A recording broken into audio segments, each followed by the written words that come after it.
Good morning, everybody. Welcome back to Crypto Warehouse. My name is Mike, and today we are going to do the second of our January updates on Maple Finance. 2 weeks ago, we covered off what they were doing at the end of 2025. We also did a review of their TVL. We did a review of their revenue. We did all of that 2 weeks ago. So this week, it's not so much about what they did in 2025, it's what they've done in 2026. And it's actually perfect timing because we're going through a market correction. We can also cover off a lot of the things that they have been talking about in the last 24 hours as Bitcoin has come crashing down towards $80,000. So what we're going to go to today is we're going to go through their website, explain what their services are. We're going to have a look at June analytics and review all of their things like their TVL, their revenue. We're going to have a look at their loan book. We're then going to look at an article about what Sid Powell, the CEO of Maple Finance, has had to say about private credit. We're going to look at Maple being based. Now, that is not a term that you would expect me to say, but apparently the youth like things that are based, and Maple has become based. We're going to have a look at that. We're going to have a look at a plasma case study. We're going to have a look at the loan book, a tweet that came out less than 12 hours ago. And also, we do have a little bit of an AMA. If you've got any questions, ask them in chat and I will answer them during that period. I've already got 2 questions asked by Danny on X. We're going to cover that off. And then we're going to have a look at the Syrup token, see where we are with regards to price. We did get rejected of 40 cents, probably. The last time we streamed, we were around about 38, 39 cents, got rejected at 40 cents. It's come back down with the market. Where is the Syrup token likely to go? Is it going to come down again before it goes up? And then at the end, we're going to give you our conclusion on what we think is going to happen in the next few weeks with regards to Maple Finance. We try and do 2 of these streams every month. Every 2 weeks on a Saturday, we try and do a Maple Finance stream. I might start streaming regularly on Saturdays, but picking different topics. So Maple Finance, 1 week, a different topic the next. But we have to get to that. Now, a few good mornings to those of you hardy souls that are up with me on a Saturday morning. Mags is here. Hidden Agendas is here. If we head over, there's a brand new UI live over on Binance Square, and it's kind of stopped the chat from working. So I don't really know who is in chat. All I can see are the people that are watching from a distance, but I can't see any of their messages. So if you are over on Binance Square, say hello, let me know that you're watching, and also ask a question. If I'm asked a really good question from Binance Square during this live stream, I'm going to give you $5 worth of Syrup token. So you know what you have to do. Ask a question in chat about anything to do with Maple Finance or anything to do with what we're talking about, and I will give $5 to the best question. I've already got 2 questions in from Danny. Your questions will be added to that AMA, and one of you will walk away with $5. Now, we are not going to sit here and talk about stuff all day. Good morning, Mr. Khan. I hope you are well. First thing we're going to do then is we're going to head over to Maple Finance's website. As always, this is how we intro the show. We go through their products and explain who they are. Now, first of all, a little bit of a disclaimer. Maple Finance's Syrup token is listed on Binance. So you can buy Syrup on Binance. You can also get their dollar yielding assets, Syrup USDC and USDT. I'm not sure both of them are available on Binance, but I know one of them is. Passively earn 5% on your dollar. Can't say fairer than that. Now then, big opening fact about Maple Finance. They are the largest on-chain asset manager in the world with $4.43 billion of assets under management. Back in October, when Bitcoin was raging away at $120,000, Maple were over $5 billion in TVL, which we are going to look at in a minute when we look at June. Now, they offer more than one product. They offer a plethora of products, a suite of products, some for institutions and some for the likes of you and I. So this is just more than a headline number. The number one product that they offer, which has kind of grown exponentially over the last 12 months, is their Syrup liquid yielding dollar product. Now, they have a USDC and a USDT version, and that's simply because There is one which is more circle orientated, one that's more tether orientated, because different chains, Solana and Ethereum especially, they're more circle heavy or tether heavy. So if you're on Ethereum, you're likely to see the USDT version of the product. If you're on Solana, you're likely to see the USDC version of the product, and that is pretty much it. Currently, APY is 5.1%. What does that mean? It means if you have $100 of Syrup USDC today, in 365 days time, or 1 year from today, that $100 will be worth roughly $105.10. Now, of course, that APY can change, it can go up, it can come down, but you get the idea. You passively gain by holding their yielding dollar asset. That's how it works. You don't have to do anything, you don't have to stake it, you don't have to lock it away. You simply hold it in your wallet and it will accrue value over time. Now, they also do have other products. They have the Maple Institutional Secure Lending product, currently with about $416 million of assets under management. The collateralization ratio of 316%, what does that mean? It means roughly for every $100 that is borrowed, $300 worth of assets need to be put up as collateral. You can see the list of some of the collateral items down there. You can see you certainly have Bitcoin, you have wrapped Bitcoin, you have wrapped ETH, you have ETH, you have XRP, you have a lot of others down there. I think, in fact, Hype at one point was a token that you could use as collateral as well. And again, down here, just some very quick stats about the company. They've borrowed $18.15 billion so far in their life. They've got over 100 borrowers, 400 loans have been issued in that time, and funding time, 24 hours. What that means is one of their institutions comes to them and says, we need to borrow $100 million, as happened this week. And it took Maple Finance less than 24 hours to guarantee and offer that loan, simply because Maple Finance has already done the KYC and AML on all of the institutions that use them, so they can offer a 24-hour turnaround with regards to loans. There are some solutions on here which we're not going to talk about right now because we don't want to talk about too much about the website. But some of the clients, some of them you're going to have heard of, the household names in crypto. You have Bitwise, you have Spark, you have Anchorage, you have Morpho.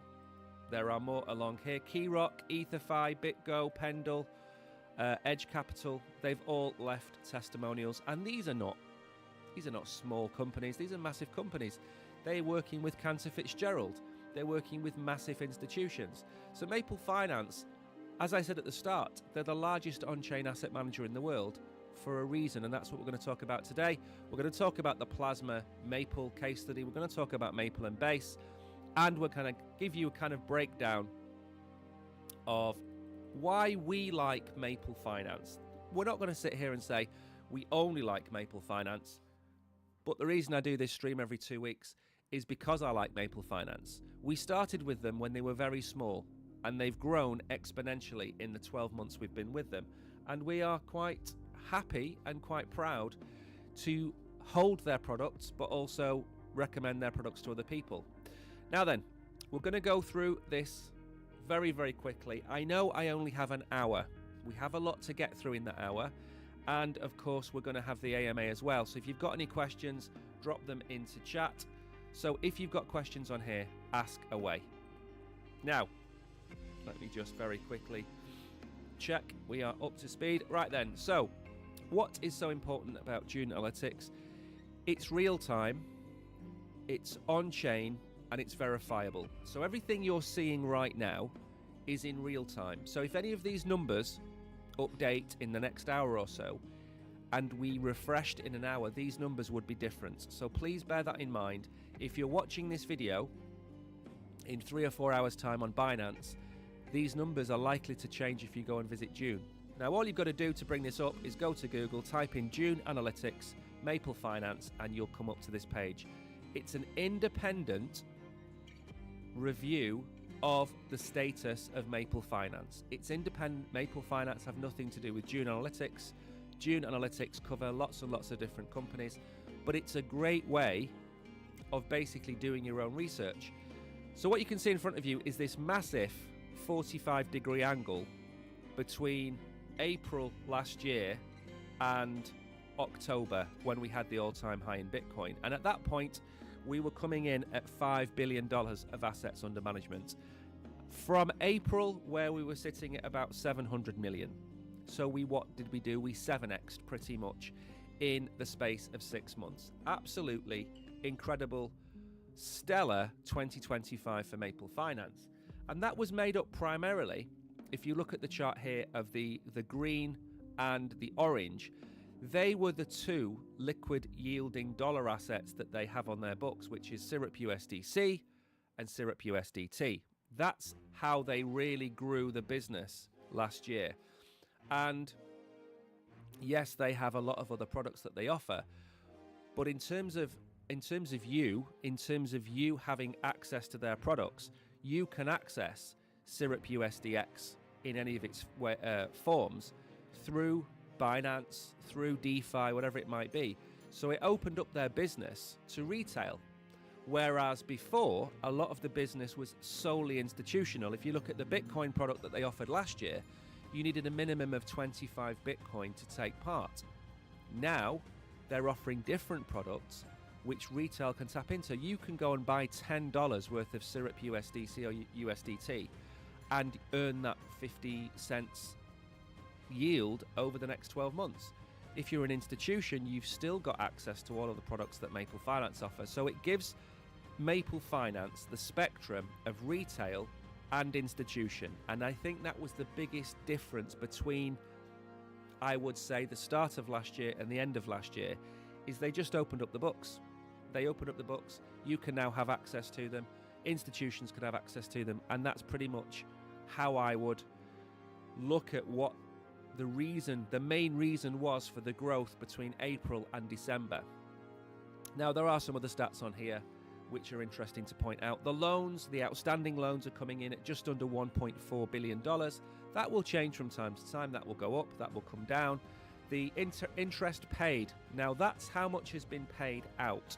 So that's how much interest has been paid to the various different people that have got the Syrup USDT, Syrup USDC. They've paid out almost $128 million in interest. Absolutely incredible. And as it says on here, total loan originations, over $18 billion in loans. Absolutely incredible. Coming further down here, the one thing I want to highlight here is the monthly protocol revenue. That's a very posh way of saying how much money Maple Finance as a business makes. So not out of the loans, not out of the interest, but the share of everything that their business does, how much of that goes directly to Maple Finance. So after they've paid out the $127.8 million in interest to you guys, they are making this in terms of profit. And you will see there's basically 3 steps to this revenue. There's the revenue to April, which coincides down here. Then you have the next leg up, which is the kind of expansion period where you kind of go from April, May time to September time, where they kind of went up above $1 million a month in revenue. And then in the last 4 months, so October, November, December, and January, they have cleared $2 million a month in revenue. Now, I don't know, because we still have a day left of January. I have a funny feeling that they're probably going to touch $2.5 million. They're at 2.445. Last month they did 2.495. So I think we're either going to come in on a par with December, or we might pip December. But either way, it's about $2.5 million. Now, one of the questions that's been asked for the AMA is about the buybacks. One of the things that Maple Finance does with its revenue is it takes 25% of its revenue and uses that to buy back the Syrup token. So roughly, you're looking at $625,000 of Syrup token being bought with the revenue from January 2026. You're looking at roughly $625,000 from December 2025 being used to buy back the Syrup token. Now, again, I've said this many, many times. If you've got a market cap of 10 billion and you're buying back $500,000 a month of your token, in my humble opinion, that is pointless. Absolutely pointless. But if you're buying back $500,000 a month, which equates to about $6 million a year, and your token your market cap is, say, 300 million, you're buying back 2% roughly of your market cap a year. That's not bad. And again, I think the buybacks are going to work on Maple Finance as long as their token price stays between 30 and 40 cents. Once we start seeing the token price of Maple Finance above $1 and going towards $2, if the revenue and the business doesn't scale with that, then I think the buybacks are going to have less of an impact. But for this moment in time, I think it's a really good way of Maple Finance basically draining the supply of maple syrup tokens from the ecosystem. We have another question from Mags, which we will put into the AMA. So we now have 3 questions to answer.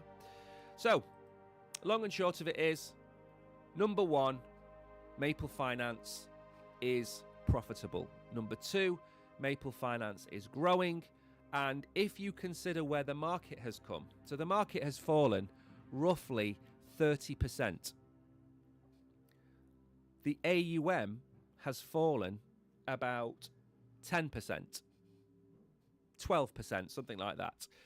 So what that means is, very simply put, Maple Finance, if we hadn't have seen the pullback in the market in October and November, we would see Maple Finance probably at about $6 billion of assets under management. But remember, the assets under management include a very large proportion of Bitcoin. So if Bitcoin falls 30% and the Maple Finance AUM falls 10%, it means Maple Finance is actually growing in a market that's falling. So they're actually better today than they were back in October, if that makes sense. And this actually holds out as well. You can have a look here. They're at 2.3, 2.1. Now they're at almost 2.5 million. So the revenue is growing. The loans are growing. The only thing that's slowing the actual AUM down is simply the fact that Bitcoin and Ethereum and everything else has fallen in value. So if Bitcoin goes from, say, $83,000 today to $60,000 tomorrow, that's another 25% drop in the price of Bitcoin.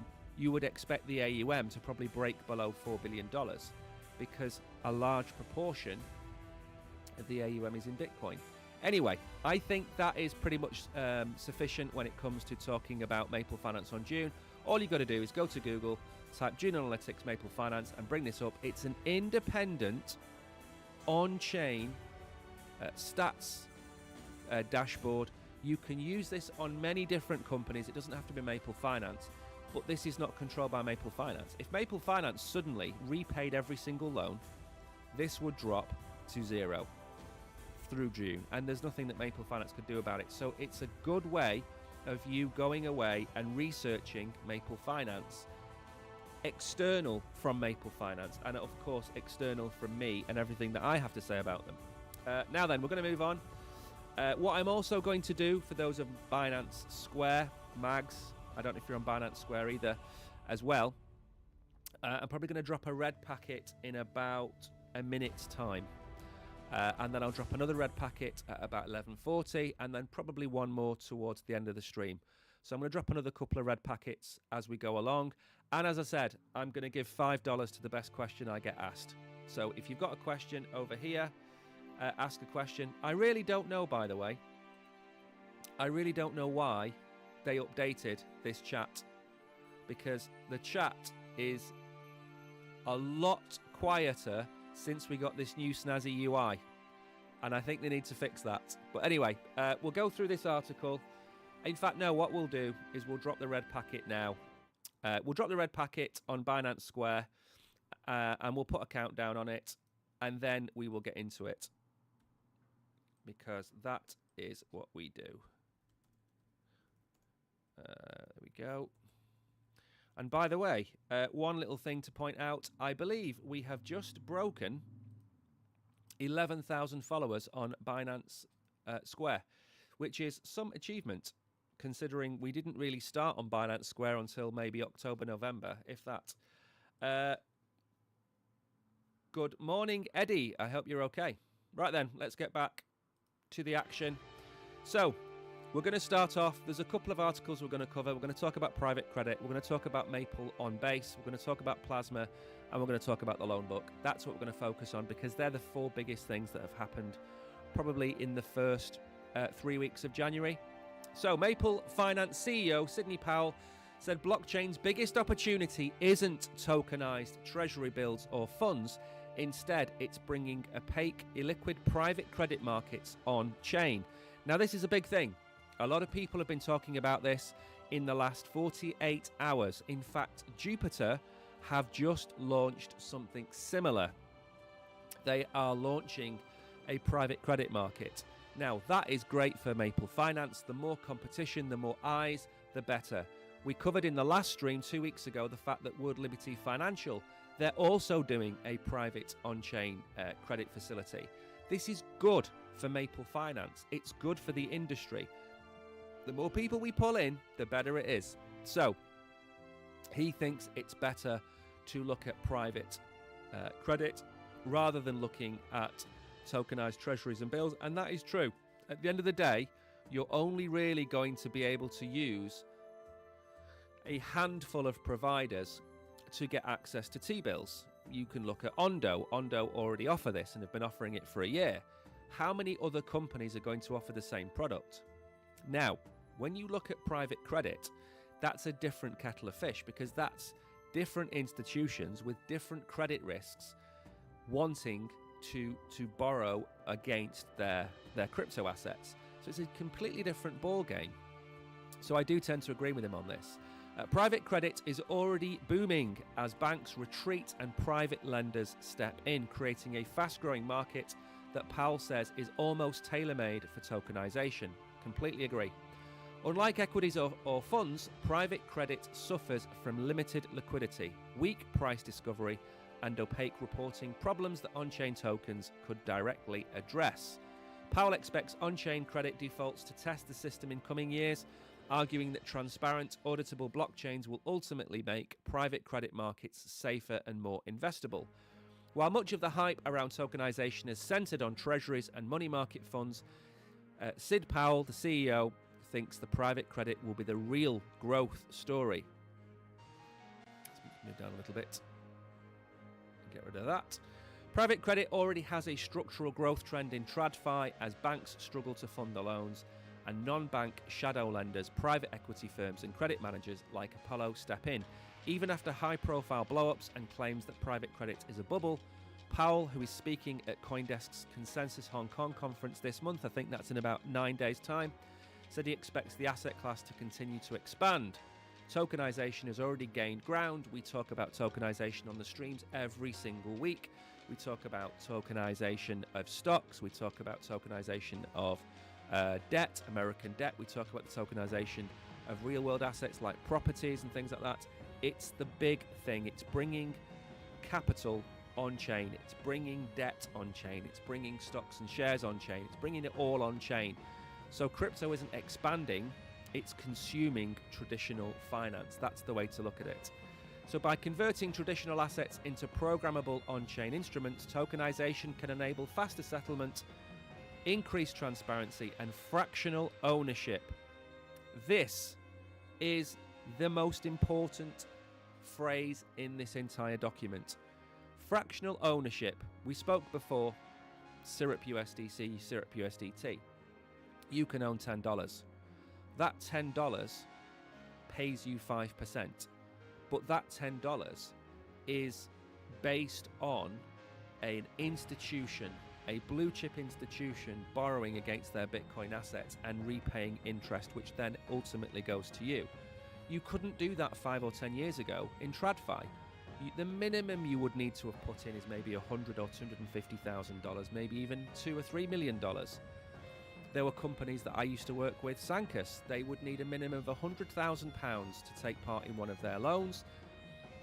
This removes the friction which allows for fractional ownership of these assets, which means you, with your €100 or your $100, can actually own a fraction of a share of the debt of one of these institutions. It's the first time in history that this has been available. So fractional ownership, for me, is the most important thing to take out of this article.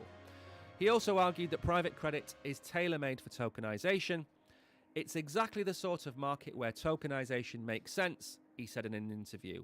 Markets where information is fragmented and assets are hard to move. Putting private credit on-chain makes these markets more transparent, broaden the investor base, and reduce friction in secondary trading. On-chain defaults as a feature, not a bug. And again, let's not forget, loans can default.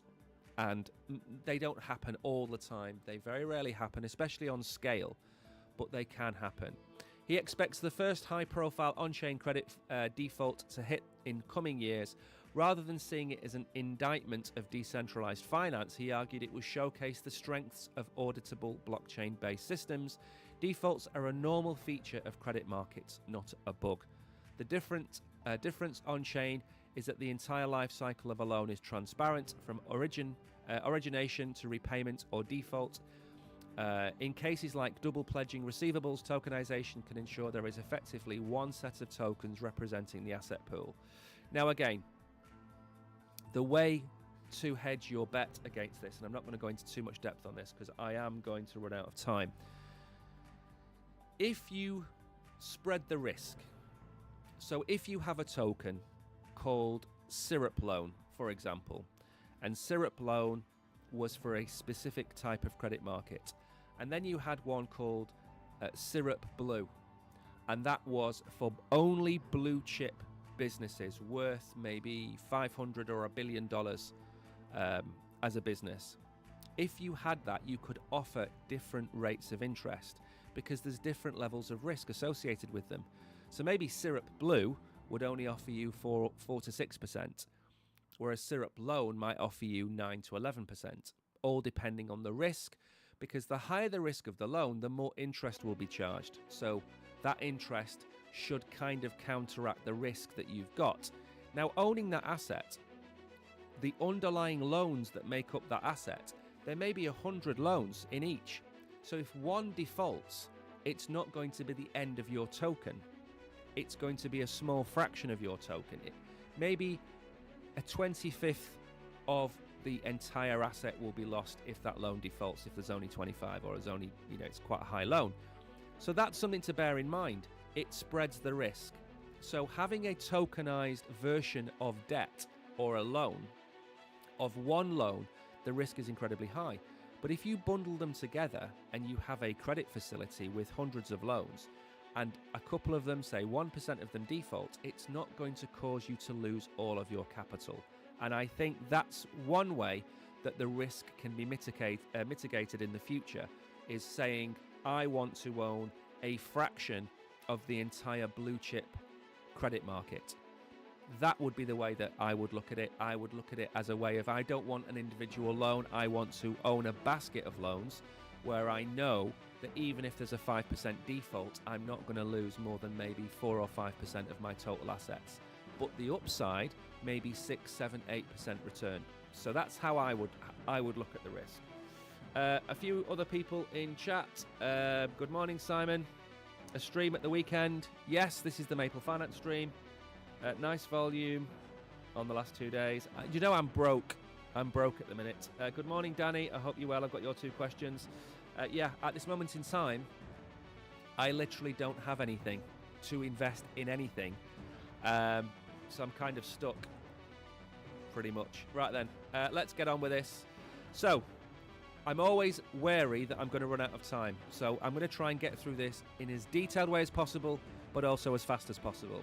Now, Maple brings Syrup USDC to base and targets Aave v3 listing. We covered off the fact that they are now on Aave. We've covered off a lot of this before, but what we haven't covered is Maple being on base. And this only happened 8 9 days ago. So this kind of falls within the remit of this stream. So on-chain asset manager Maple is expanding and extending its yield-bearing US dollar token to Coinbase's Base network, bringing institutional credit directly into a fast-growing Ethereum Layer 2 ecosystem. What is going on? Why do I keep getting dinged? An Aave governance proposal is also currently live to onboard Syrup USDC as collateral on the Aave v3 base instance if the vote passes. Maple said Chainlink infrastructure will be used to support interoperability between Ethereum and Base, allowing Syrup USDC to function as composable collateral across lending, leverage, and other DeFi strategies. Sid Powell, the CEO and co-founder, said that the products were built on over-collateralized loans with collateral values trackable in real time. We've shown you June. That was the on-chain analytics tool that we use, thereby providing strong downside protection and sustainable yields as Syrup USDC scales into a new ecosystem like Base. So, why Aave? They're the biggest. Why Base? It's an up-and-coming chain with a lot of users on it. We've talked about Camino Finance and Solana. We've talked about Ethereum. We've talked about Plasma. We've talked about all of the different chains that Syrup products are now on, Maple products are now on. We've talked about the fact that they're on the different layer 1 stablecoin blockchains. But Aave really is the key. Excuse me. I do not know why it is so dusty after it has been raining for so long. So Powell characterized Base as a key next step for Maple because of its distribution power and rapid DeFi growth. He added that as a composable yield asset, Syrup USDC thrives in these conditions and said its growth would be boosted further by the Aave listing. In his view, the next phase of DeFi will be driven by scalable, stable yield products that institutions and everyday users can trust, and he wants Syrup USDC to be one of the core building blocks on Base. Further integrations in the Base ecosystem were in the works. So very simply put, Base is, I think it's based on Optimism, the OP stack. It's a layer 2, so it can connect directly up to Ethereum. Chainlink will allow the funds to pass from Ethereum over to Base and vice versa. It's a kind of logical next step. We did actually make some predictions in December about what the next steps of Maple Finance were going to be. And one of those, in my opinion, was to look at the Binance Smart Chain. That was somewhere that we thought they were going to go. We knew they were going to go to Solana. Everybody knew they were going to go to Solana. But Base as the next step is probably the easiest, most logical next step for Maple Finance. I still think they're going to go on to Binance Smart Chain at some point in the future. But that is just my humble opinion. Why is this doing this? So again, we don't need to talk too much about this. Again, I don't want to overrun the mark. Maple, through Aave, is now on Base. Once it gets onto Base, it will then spread its wings into other DeFi platforms on Base. We're a big fan of Base. It's got a very limited number of DeFi options at this moment in time. For example, if you compare it to, say, Sui, Base is lagging behind Sui. It's nowhere near the scale of Solana, but it has a huge user base which has access to it, and that's something to bear in mind.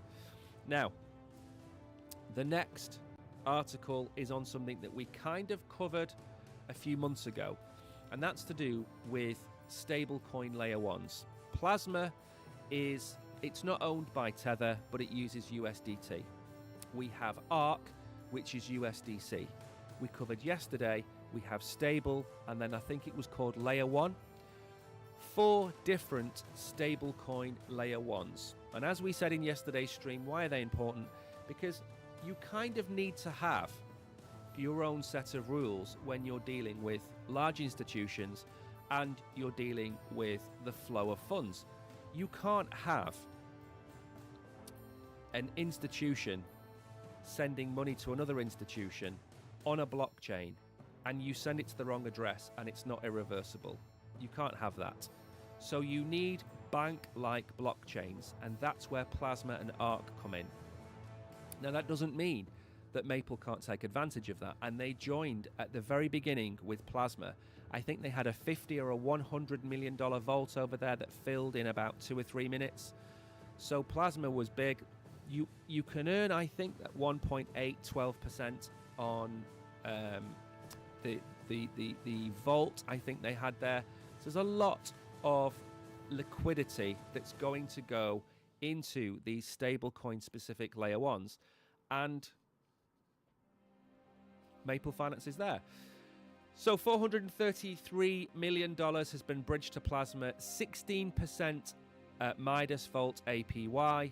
It's the largest yield-bearing asset on Plasma. They use Neobank, and it is Syrup USDT. Plasma is a blockchain purpose-built for stablecoins, building products and infrastructure for the new global financial system. Plasma provides the foundation for fintechs and other financial institutions to build the next generation of payment and banking applications. Maple brings institutional-grade credit infrastructure to the best allocators and builders in the space, says the CEO of Plasma. Now, we don't need to talk too much about the Plasma blockchain, but there's kind of, at this moment in time, what you have is you have all of these different stablecoin layer ones. You've got the likes of XRP, you've got the likes of Quant, and they're all kind of sitting there building their own thing. I said yesterday on the stream, banks are not going to be replaced. They're going to be complemented by stablecoin blockchains, by XRP. The same way that AI isn't going to take over the world and replace everybody's jobs. It will replace some jobs, new jobs will be created. Maple is sitting within the different stablecoin blockchains because they can offer a yield. And if they can offer a yield, it means that institutions that have funds on these stablecoin layer ones can put those funds into, or their idle funds, into these vaults to earn 16% in the case of Midas. So Maple's there to provide liquidity. It's also there to provide a yield. You, as we covered before, you can go to Plasma, you can go to ARK, you can deposit funds on there and you can earn that same yield, and there's nothing stopping you from doing that other than maybe the vault being full. So it's good to have this spread of Base, Solana, Ethereum, Plasma, ARK, Aave. It's good for Maple Finance to have its fingers in all of these pies. It's not spreading itself too thin.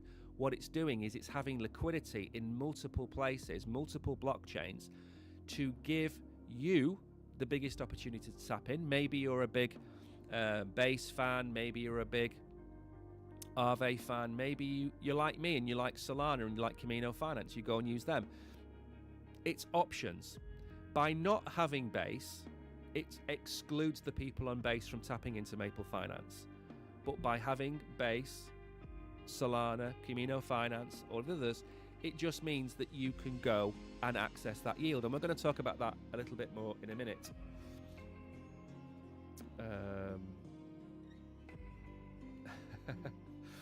Mags has said, don't forget that I'm going to be buying my BMW with Syrup tokens. Well, I hope you are. Right then, let's move on very quickly. I don't want to take too long. Excuse me. I never sneeze on streams. I don't know what's going on. Maybe it's the hay fever. Maybe the hay fever's coming out this season. Now, this is kind of breaking news. This was only last night. When the Bitcoin that's staked by these institutions with Maple Finance, when it's deposited, it is a certain level of collateral. Now, if somebody took out a loan when Bitcoin was $120,000, if Bitcoin drops to $80,000, that's a 33% drop in the price of Bitcoin, and it's a 33% drop in the collateral staked against the loan. So, for example, somebody borrows $100 million. They have $300 million worth of Bitcoin staked. Bitcoin drops by 33%. That collateral drops from 300 to 200 million. So what Maple Finance do is they have these margin calls. That's where they contact their lenders and say, listen guys, the price of Bitcoin has come to $80,000. You need to add collateral or close the loan. So they could repay the loan and get their Bitcoin back, or they could send maybe another $100 million worth of Bitcoin to keep the loan facility open. They're the options. So 2 margin calls were issued during the latest volatility period. Both were cured within an hour. So it's a phone call. Somebody phones from the credit and risk department of Maple Finance and say, hey Dave, collateral's now down to 200% or down to 190%. What do you want to do? Do you want to close the loan? Do you want to top the loan up?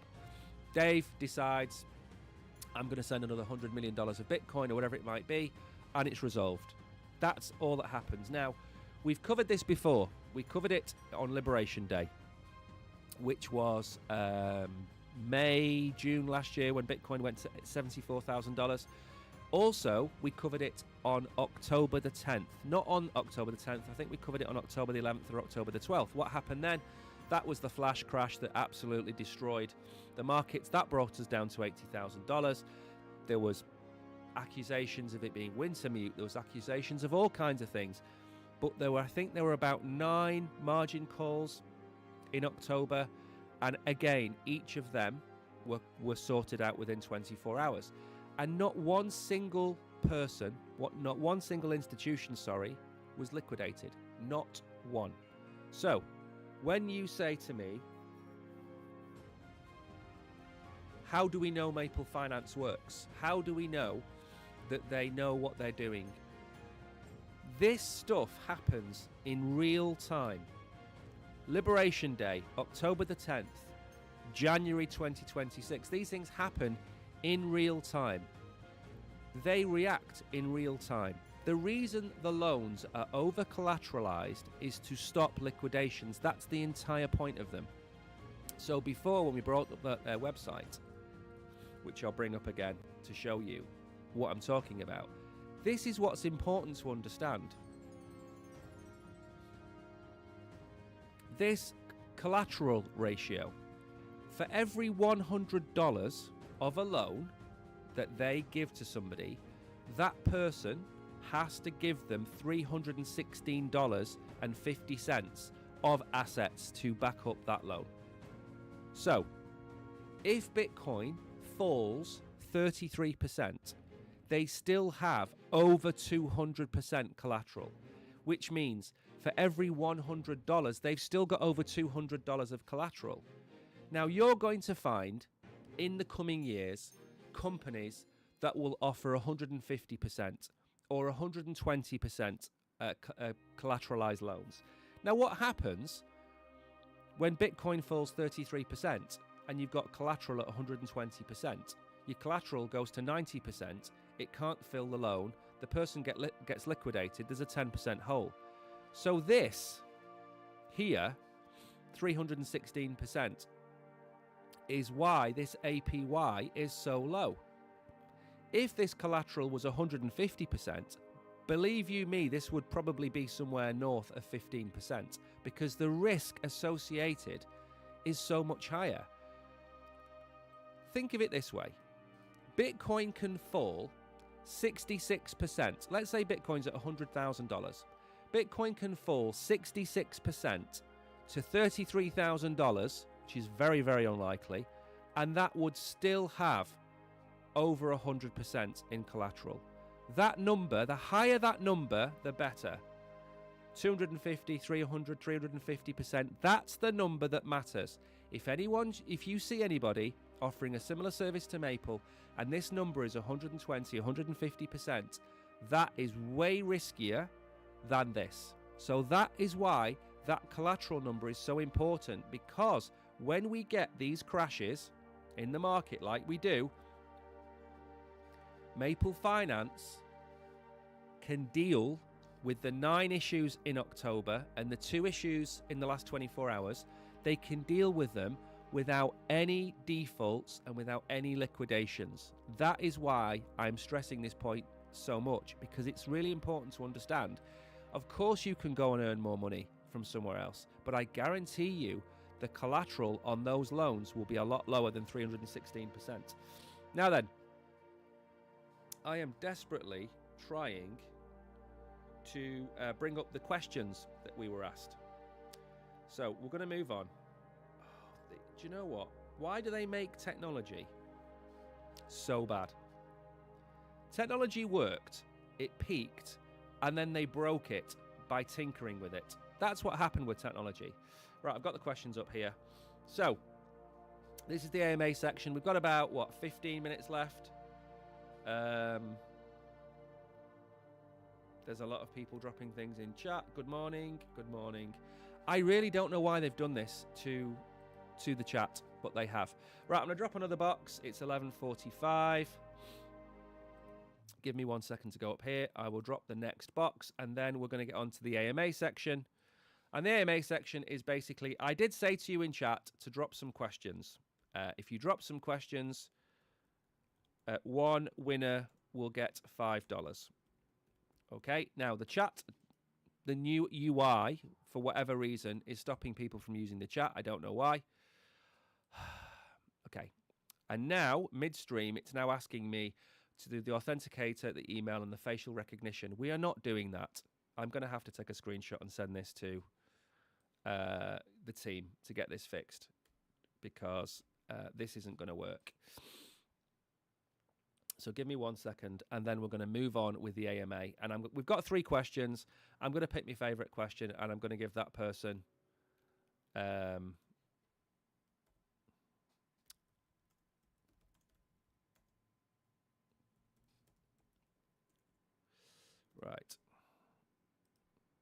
Okay. Close that down. Go back here. Open this back up. Okay, so we're kind of back. Right. Bless you. Thank you.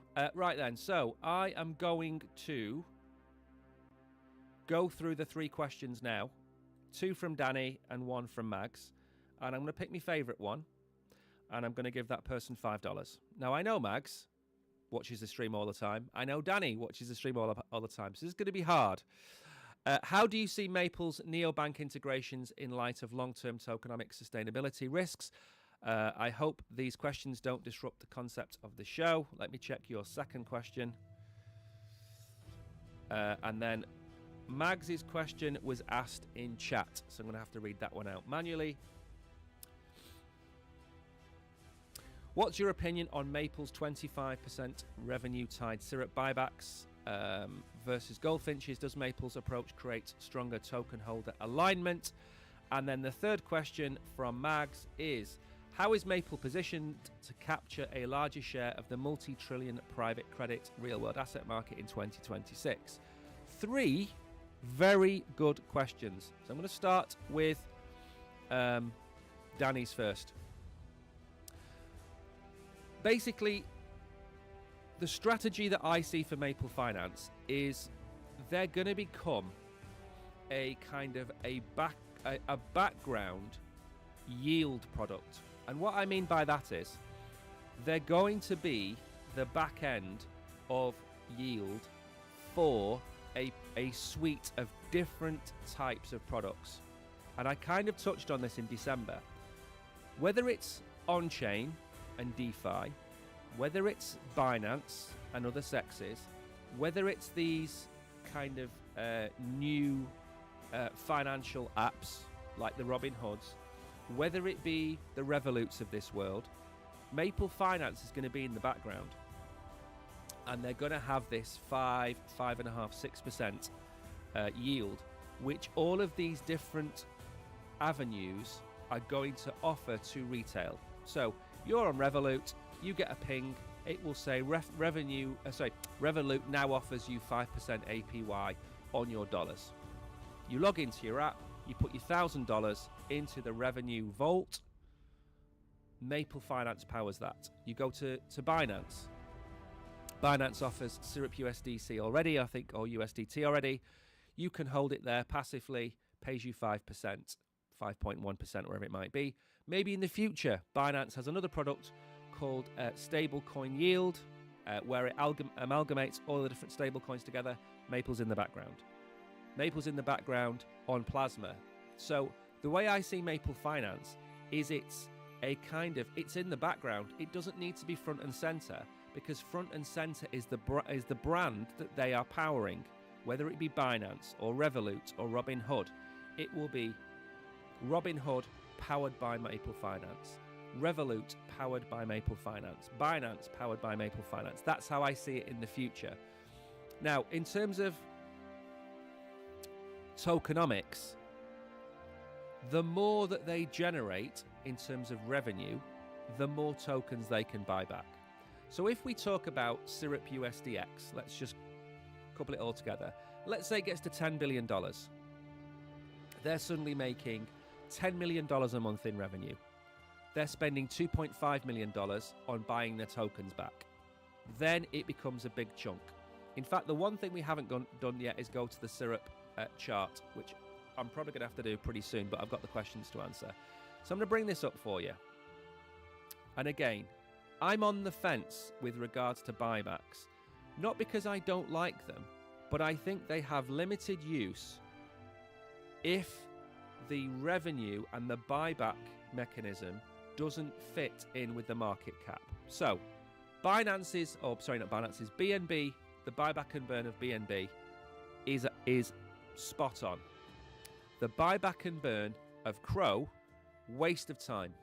They're buying back and burning 5 or 10 million Crow out of a supply of 100 billion. It's a waste of time. Okay?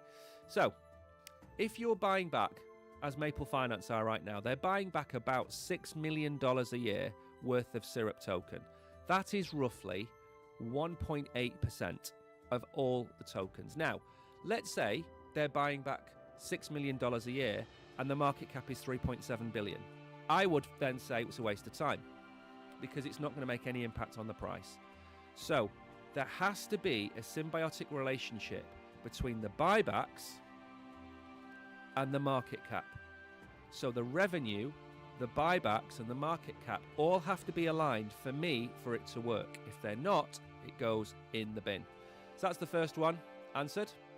Second one, I've kind of answered both of them, haven't I?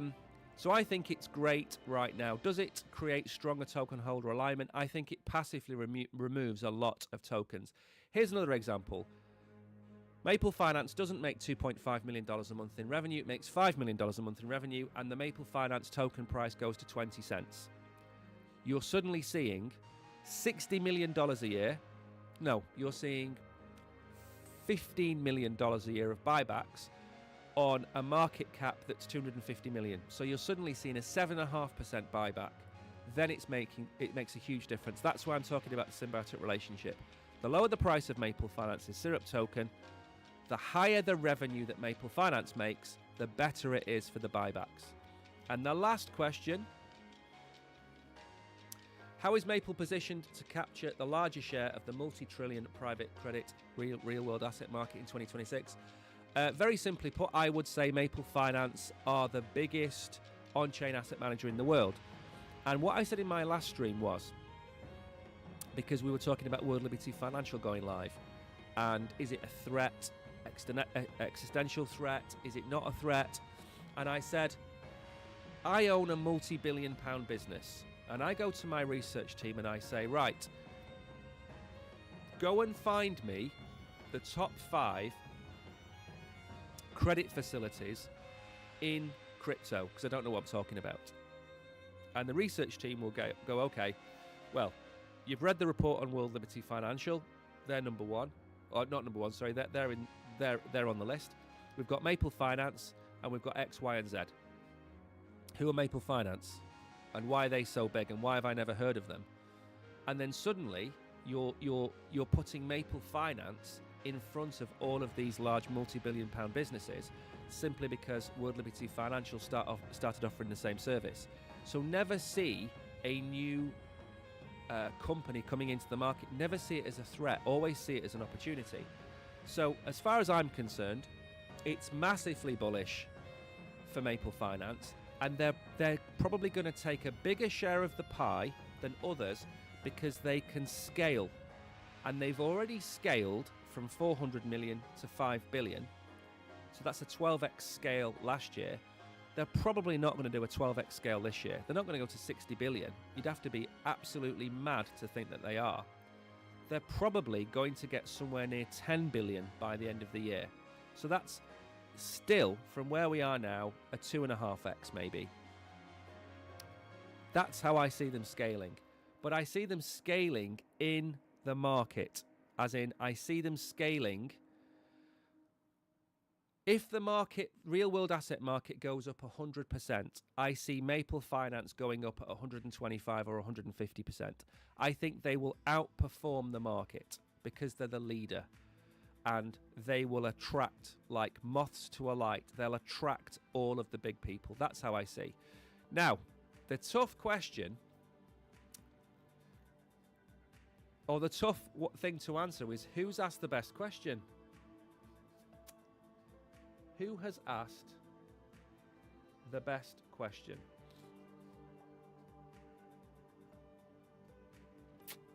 This is a tough one. You know what I'm going to do? I'm not going to pick one. I'm going to give Danny and I'm going to give Mags $5 each, because I think Mags's questions were really good. And I think Mags's question was really good. So I'll send you both $5 worth of syrup after the stream. That's what I'm going to do. To send you the syrup tokens, you're going to need to be on Binance. So if you've got a Binance user ID, send me the Binance user ID. If you don't, we'll have to send you some syrup USDC tokens on Solana, but we'll pay you both. I think that's only fair. Two good questions from Danny, a good question from Mags. Now, the final thing, because we are going to run out of time.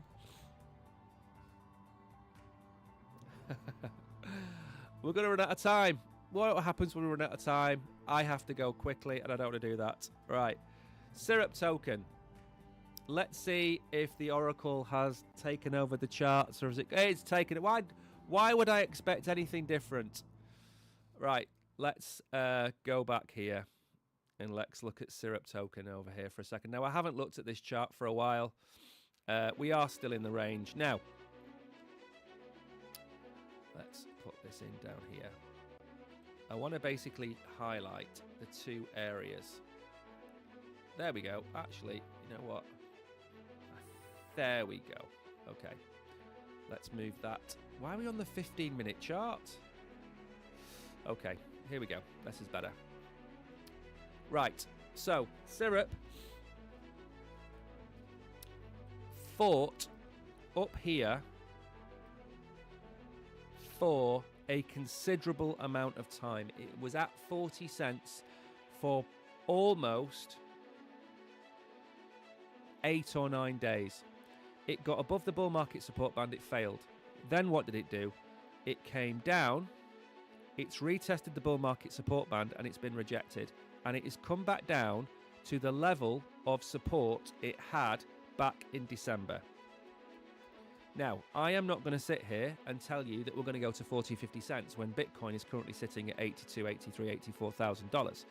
What I would say is this. If Syrup is going to come back down to a really low level, I would expect it to retrace to this level here, which is about 28 cents. That's where it's going to go if Bitcoin slides below 80,000. If we start to rally back towards 90,000, you know what I'm going to say. We're going to go back towards 40 cents. And that's it in the short term. That is it in the short term, because I'm going to run out of time. In the long term, going back over here, we're at a $370 million market cap. I think the price of Syrup is $1.20.